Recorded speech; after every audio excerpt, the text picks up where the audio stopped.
Aloha. Welcome to the Mr.G podcast. Today is Saturday, January 20th, just after 5 minutes past noon, here coming to you from Honolulu, Hawaii, on the outskirts of Chinatown. Today, we're going to talk about a movie I saw last night, Taking Peckham 1, 2, 3 from 1974. I thought it was a great movie. I'll tell you all about it.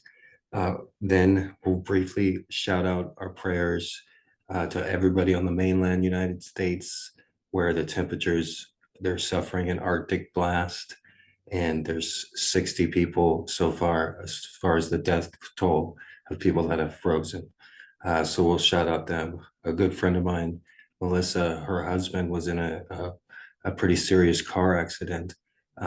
Somebody pulled out in front of them, but also it had a lot to do with the wet roads and the snowy, icy conditions throughout the mainland United States. The only place where it's even in the 60s or above 70 is or South Florida or Southern California or Honolulu, Hawaii, the whole state of Hawaii. And that's one of the reasons I've been here so long. That's one of the reasons I've lived here 11 years is because I don't like cold weather at all. Also today we'll talk about the Boston Celtics. They lost their first game at home last night against the Denver Nuggets, the world champs. Uh, Once again, the NBA season will not see an undefeated home team. It's never happened before. The Celtics were previously undefeated at home. Boston, TD Garden, very hard place to play, very loud and rowdy fans. But they lost last night on Saturday night. And so they can still tie for the best home record in NBA history. They can share it with two other teams. I'll let you know who those two teams are coming up here at the end of the podcast. Do you know who has the best home record in NBA history? I do, but you got to wait to find out. Last night, Taking Peckham 1, 2, 3. I only see a few movies each year. Last year, I took my girlfriend to the movies 3 times. Two out of the three movies were not very good. One movie that I did really enjoy was The Exorcist, which we saw around Halloween. That movie was also from the 70s. It's got to be one of the best movies of that decade, as well as the movie I saw last night, Taking Peckham 1, 2, 3. There was a remake done with John Travolta and Denzel Washington. I think I may have seen parts of that film, but it wasn't anything compared to the original. The reasons I liked the film, the 1974 film I saw last night, was it was done 50 years ago. 1974 was 50 years ago. So everybody in that's what draw me into the picture. I don't normally watch movies, but the one reason I did last night is because I wasn't feeling YouTube, and I put on Amazon Prime. I'm like, oh, look at this movie from 1974. I've heard of it. Let's take a look. And it was a famous movie. The first thing I noticed was, like I said, it was 50 years old. So everybody in the movie, all the extras, all the big parts, all the small parts, they're either 50 years older or they're no longer here on this planet. So that's really fascinating. That's something that I got me into old movies even when I was a teenager. Turner Classic Movies was my favorite cable station, which came out in 1994. But even that before that, they had special late night programs on Turner stations where they would play old movies. And I'd look at all the people, all the actors, all the extras, and realize that none of them were around anymore.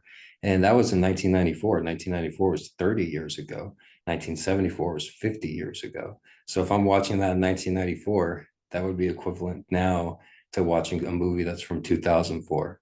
If I was watching that 1974 movie in 1994, 20 years old, it would be equivalent now. But hey, that's life, that's time. And the dialogue in Peckham, Taking Peckham 1, 2, 3 was outstanding. The acting was great, led by the number one good guy, the detective Walter Matthau, famous actor. Also, Jerry Stiller was in the movie. He didn't have a huge role, but he was the sidekick to Walter Matthau. The bad guys in the movie was really interesting. I noticed that each of the bad guys, they didn't doing the heist. They were the point of the movie is they hijack a New York City cable car, subway car, and they take the passengers hostage, and they say they want $1 million in cash. And all the bad guys don't even know each other, and they all have names like Mr. White, Mr. Blue, Mr. Gray. And I originally saw that in Quentin Tarantino's film Reservoir Dogs. And after seeing last night's film, I saw, oh, he was paying homage to this great film from the 1970s. It has a great music, a great soundtrack, and it's got to be one of the best movies of that decade. Um, like I said, it initially drew me in because of watching the characters. I even paused on the credits and looked up some of the actors in the minor roles and some of the ones that had the major roles. And I looked up newspaper articles about the film. Apparently, it was pretty controversial when it came out.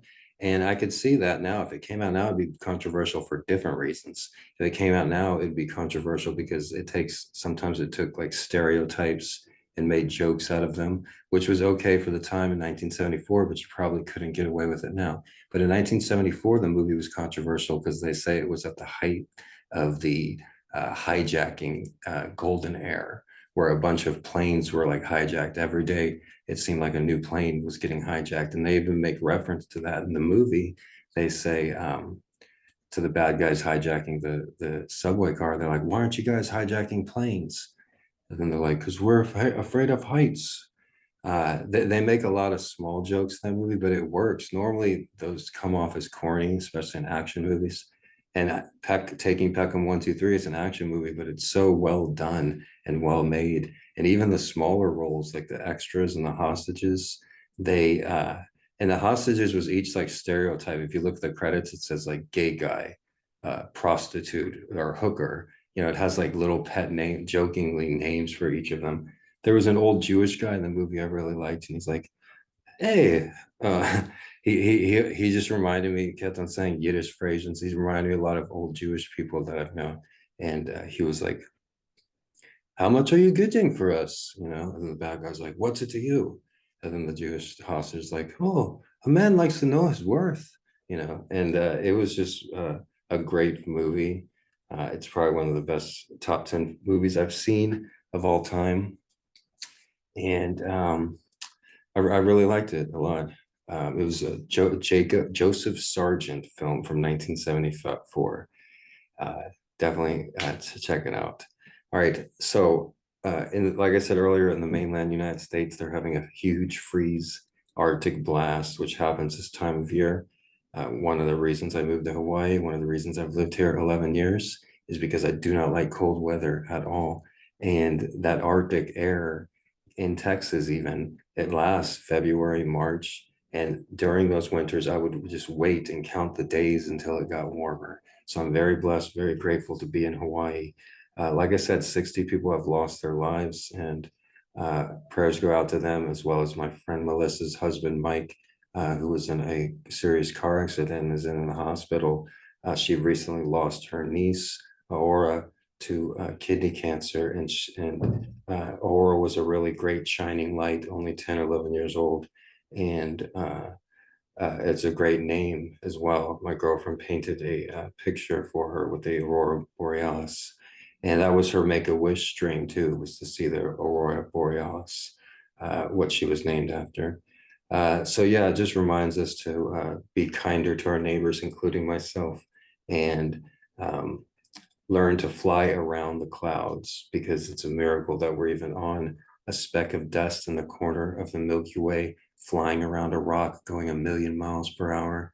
It's a miracle that each of us on this planet had a father, and each of us had this mother, and each of us had a father's single sperm that found that egg out of the trillions of sperm that could have found that egg, out of the trillions of combinations of humans that could have existed. We exist, I exist, you exist, and that's a miracle. And that's something that we should all appreciate and not take for granted. So, other big news stories today. Alec Baldwin has been charged with involuntary manslaughter. Alec Baldwin reminds me of the type of person that a lot of people do not like, and a lot of people cheer for their downfall. And he is seemingly arrogant, and maybe that has to do with a lot of the characters that he's played. He's also a great actor as well. Somebody like that is like somebody that I would like usually be friends with. Like if I was in a class or at a job working in an office, or comes to mind working on a farm, and there was somebody once I worked on a farm, and this young person came to the farm, and he said his name was Jazz. His name really wasn't Jazz, but that's what he told people to call him. And he would walk around, and he was a total hipster and wore like a jean jacket, and he'd walk around snapping like, "Da, da, da, da, da, da. Hey, buddy, buddy." And he was from a really wealthy family in Homer, Alaska. And when Jazz got there, all the other people on the farm was like young college age people, and I was the farm manager and kind of the leader, but they didn't like Jazz or Jazz's vibe, and everybody like gave him a hard time, and I felt bad for him, but I still gave him a chance. I was his tried to be his friend, and he never upset me, and I've done that with like a lot of people, like the people that are not given a chance or rub people the wrong way. So Alec Baldwin is somebody that I see like that. A lot of people dislike him, and he is very arrogant, seemingly, like I said. One thing that I do like about Alec Baldwin, he's a great actor. Also, he does a radio show on NPR. Like I'm not big into movies or anything, but I would listen to his radio show when I was listening to classical music every day. And he has a nationally syndicated radio show that plays and talks about classical music, and he has a great voice and does a great job for that program. He was continuing doing the program during the investigation. I don't know if he'll continue doing it now that he's been indicted by a grand jury. But you don't want to cheer for people's downfall unless they're like impeding your progress. Then yeah, maybe like you or you want to hope that they win the lottery and move away or something. But it's never good to be like, yay, somebody's that I don't like is in trouble, or yay, somebody like that's not a good method for success, right?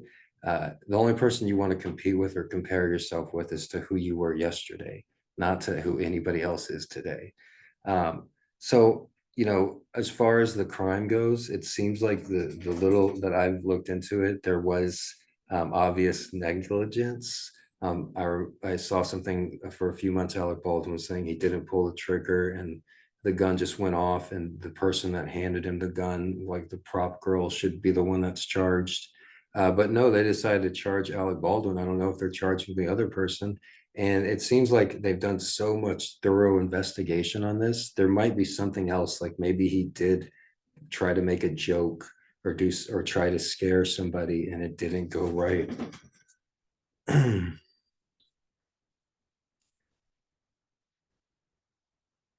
Yeah, looks like for some reason camera went off.